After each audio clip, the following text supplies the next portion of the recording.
Not gonna lie, I've overthought this video a lot, but now you know that there's a lot of thought going into this video. So, here we are. So good afternoon, I'm Daniel if we haven't met, and I want to talk about having a relationship with Jesus. For me, I've been Christian my whole life, and naturally that means you assume that I have some amazing relationship with Jesus. And you'd be right, because I do. But it's not some easy thing, but I want to explain how I did that, and what that has actually looked like. So John 15 verse 4 to 5. Currently, Jesus is talking to the disciples right before Jesus is going to go hand Jesus over to be tortured and killed brutally. Just saying it wasn't nice. Verse 4 to 5 says in chapter 15, "Remain in me as I also remain in you. No branch can bear fruit by itself. It must remain in the vine. Neither can you bear fruit unless you remain in me." I assume you want this deeper relationship with Jesus. And the way that came to be for me was over the course of a couple years. And it honestly, in the grand scheme of things, it did not take that long. But I would always just pray, God, I really pray to hear your voice. I pray that I would listen in this time, that I would be able to communicate with you in this way. God, I pray that this would be a relationship where we can talk back and forth, because I want to be able to listen to you, that I might obey the way you have for me to obey. Every single time, I didn't just expect that prayer to be said and go, I'm going to hear from Jesus anytime now. I'm going to know exactly what to do with all of my time. No. But I always just prayed, and it was with a humble heart saying, I want to hear you. It's like a relationship. If you want to have a good relationship with somebody, you want to hear the other person out, and you want to listen. And because I've been Christian for so long, even before that, I was like, God, I really want to hear your voice. Please make this so. So I would pray. And at the end of the prayer, I would always say, but Lord, let your will be done. Because I knew that sometimes it isn't best for me to hear God's voice. Like, for example, lately, something I found was I wanted to make these videos super high quality, right? I wanted to be like, God, I need to get all this stuff super honed in, super sharpened to the best extent that I can. But whenever I'd pray saying, God, please guide me, I'd hear nothing. Because this relationship with Jesus isn't just hearing him and understanding everything he says to you. Very much of the time, it can involve you having to come to a place where you say, I don't know, I need your help. And if he gives you some kind of direction, he's going to make sure you actually get to the destination if he's given you that destination to get to. Right? It's not going to be something where he's just going to say, oh yeah, go do that, and set you up to fail miserably. But even if that is the case, it's always just to be taught, right? It's not to succeed in some kind of way. It's just to learn some kind of lesson a lot of the time. And that is so much more valuable than succeeding all the time. And the fifth verse in that is, I am the vine, you are the branches. If you remain in me and I in you, you will bear much fruit. Apart from me, you can do nothing. And that was interesting, because whenever I am not as close to God, I feel so weak. And the way I actually distance myself from God is I'll sin, and I'll give in to little temptations. Because the little temptations is what builds up into the bigger ones, right?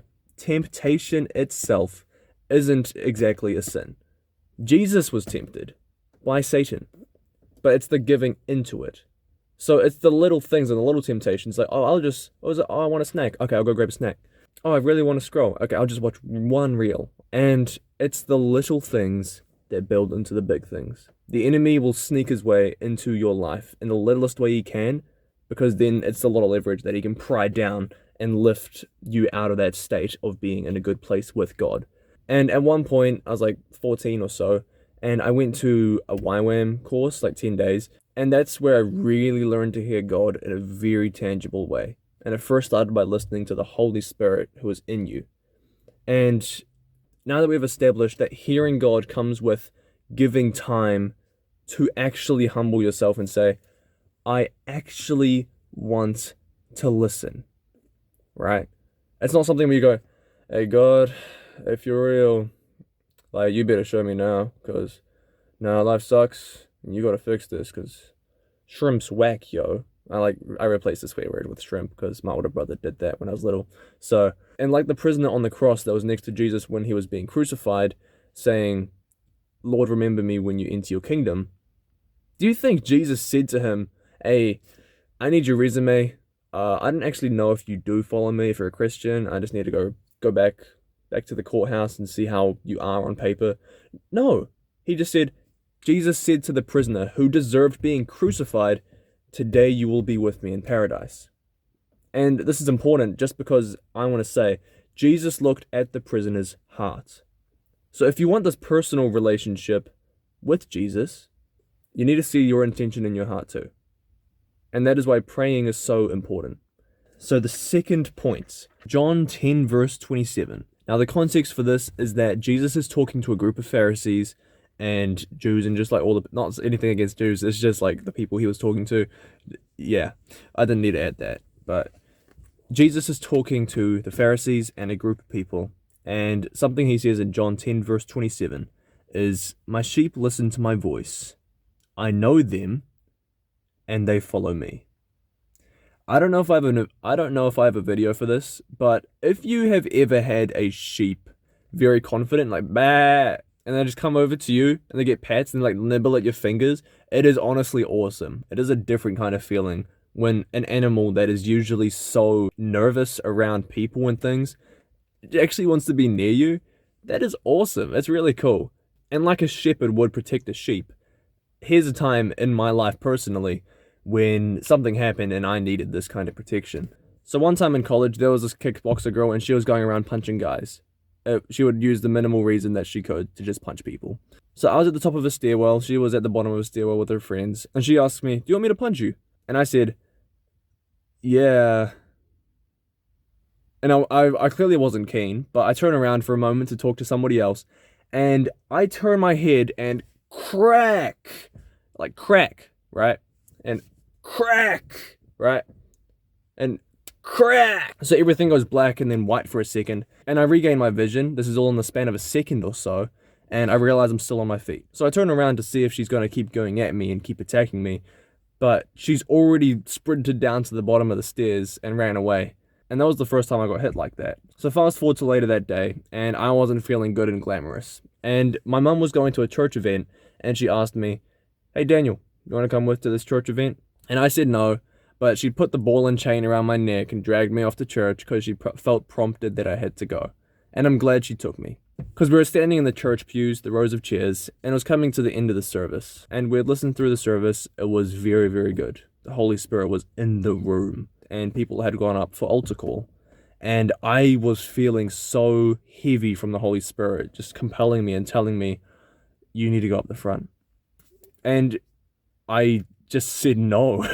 I just wasn't going to go up the front. I had my mum standing next to me, so I didn't want to go up the front. Even though the Holy Spirit was so on me, I could barely stand. My legs were shaking. I was like, yeah. So people are sitting up the front at the altar, just praying, giving themselves to God, and the Holy Spirit is coming on them so powerfully. And it looks like it's about to end, the service. But the speaker stops, and he says, there's still one more. And the Holy Spirit comes on me so much heavier. It was crazy. So I'm barely standing underneath this hydraulic press weight.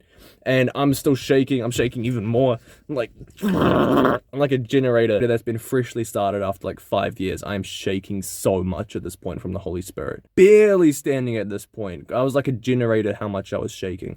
And I'm still standing there, and I really feel the Holy Spirit telling me. And I felt the Holy Spirit speaking to me so clearly. I don't think I had been to YWAM at this point. I hadn't learned so clearly how to hear God, but I was getting to the point where I could hear God, but I could hear God's... So this was when I was praying to God every single night for a long time to be able to hear its voice. And the Holy Spirit told me so clearly, go up the front. I did not go up the front. I did not listen. I just stayed in the chair, shaking and barely standing from the Holy Spirit convicting me and compelling me to move. So I decide I'm not going to move. I'm still standing there with my mum next to me. I don't want to embarrass myself and go up the front. A bit of a negative way to think. So the speaker is pacing back and forward, waiting for somebody to come up, because I can tell the Holy Spirit is on the speaker and I'm not going to win this fight. And I'm still standing there, and I hear the speaker say, I believe God is calling a young man tonight. Boom! I couldn't stand anymore. I was falling over. And I was about to fall over just on the floor in my chair, but I decided I'm just gonna go to the front. So I'm running and I'm falling at the same time as I run up to the altar.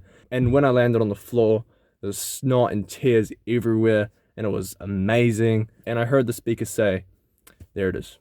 And he prayed for the people that came up the front. And so I just spent a long time in that place just crying, and the Holy Spirit was on me and setting me free from a way of thinking and certain things and afflictions and things in my life that I was kind of dealing with that weren't huge problems, but they were still things I prayed to be set free from, and he set me free from them. So a little while later of kneeling at the front, praying and snot and tears everywhere, my mum's driving us back home after the events, and we're just having a good conversation, talking about why when. And she asks me if there's anything I want to let her know about. And I say no. But she opened up that door. And later that night, I was in bed, and I still ended up crying because I got punched in the face unexpectedly earlier that day.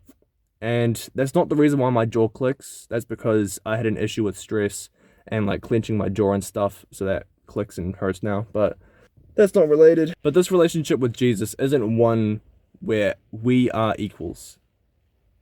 And that might sound a little obvious, but because Jesus, the Son of God, is way more than me, right? I don't know why my hand should be higher. And I just want to let you know that in your journey, it's not going to be something where every single time that you want something to happen a certain way, or you are going a certain direction, God will oftentimes take you back when you don't realize you've even wandered off. And that's the beauty of the relationship with Jesus. It's not something where it's not something where we know we are in control, right? We never have been. I'm not going to pretend like we know what we're doing in life. We just kind of have a brief idea of how we want to stumble through life, and then we just kind of go in that direction. And I've always found that the situations that I'm usually in with God are my own faults. I did technically say yes when she asked if I wanted to get punched. So technically, I walked myself into that. Yeah, it wasn't rational for her to actually punch me without me instigating anything, but it's not something where I can just say, God, why did you let that happen? Why did you let that happen? He provided a way out after it had happened. He didn't just stop the incident or like say, oh, here's how you get out of the incident. This is the only way that this can be stopped. This can be stopped from happening. No. I found that in this relationship with Jesus, as you may have seen in that story just then, with a new level of change in my spirit and the way I thought, as a blessing from the thing that I didn't like so much. I mean, now that I'm older, I kind of want to be able to give and take punches, but it's something where we think that we should have things perfect. And something I want to share is 1 Corinthians 10 verse 13. No temptation has overtaken you except what is common to mankind. And God is faithful. He will not let you be tempted beyond what you can bear. But when you are tempted, He will also provide a way out so that you can endure it. When we are tempted, He will always give us a way to endure it. So that is important for temptation. I like talking about temptation because every single day we're tempted to act a certain way, do certain things. And the word says in the Bible verse that is on screen, temptation leads to sin, and sin leads to death. Temptation leads to death. No good. But Jesus blocks that gap. So Jesus gives us a way that we can bear it. Now, at this point, I had already done something, or something had happened that wasn't exactly ideal. But my mum was prompted and felt to invite me, or aka make me come with, to the church service. Now, I didn't want to go, but I fortunately have parents that love me and will actually listen to the Holy Spirit when they feel prompted to do something, which is amazing. I pray that you get to that point yourself. Okay, so we've talked about remaining in Jesus and how I would listen to God and I would pray with a humble heart saying, I want to hear you, Jesus. And the reason that was the first point is because we generally think of a relationship as listening and speaking and conversing in that kind of way. And you'd assume when it's with God, you'd see miracles and stuff like that, which you do because it's the creator of the universe. But that's for another time. And the second point that I just talked on is that God will provide a way out in every situation. He is the shepherd that pulls us out of the thorn bush when we are in a situation that we can't see the way out of. He'll get us out. He'll provide a way out. And the third point I want to talk on is Jeremiah 29:13, which says, "You will seek me and find me when you seek me with all your heart." Lately, God has been humbling me to speak from the Word. And I'm glad I've come to this point. Sure, my videos don't get as many views. And I hope when they do, I don't see that as a numbers thing. And I say that because this is important. That the way we seek God is from your heart. Right? If you want this personal relationship with Jesus, it's not going to come instantly. But it kind of does at the same time. So like the first points I made, I sought God with all my heart.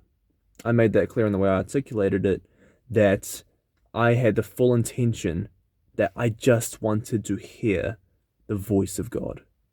I wanted to be able to talk with him in that way because I understand I have a short life. I am going to do stuff so wrong all the time, and I may as well listen to the one who designed and understands the best plan for my life, where I'll love what I'll do, and I'll bring as many people to him as I can, hopefully, without forcing them, just pushing them in a certain way, but rather talking to them. Oh my gosh, that spider's huge. Ah! Ah! Ah! Oh. I was trying to do like a cross to like get it to stay back. It's not even in the car. Okay, my bad, but back to the point. It is so important that we come to Jesus with the intention in our heart to say, I want to listen to you. And it may have sounded like I've said the same point a few times just then. But I just want to say that if we don't come to God with the intention to listen and to obey, then we are coming with the intention to insert our will into our life. And that might sound like you just want to take control of your own life. And you're allowed to. That's what free will is. But for me, I personally want to be able to listen to God in a way that it directs my life, and everything I do is blessed only because it is the choice of a righteous man doing something that will bless people towards God's kingdom and the people around me simply because I follow Jesus and I have a personal relationship with him. Not just that I follow him, but that I know him to some extent as much as I can and try to, and he knows me deeply inside and out because I say to him, God, my spirit is yours. So can I have a personal relationship with Jesus? If you try every day. Yeah, you can have a personal relationship with Jesus. Of course you can. And I just want to say, every single one of those verses I read out literally said, you can have a personal relationship with me. Here they are on screen. They all said it. And the word says, you shall know the truth, and the truth shall set you free. It sure set me free. So I hope this helped, and I hope you have a great rest of the day. I'll probably see you in a short after this, but I'll just pray into it and try to listen. Take care. Have a good one. Yeah, I can't pause it.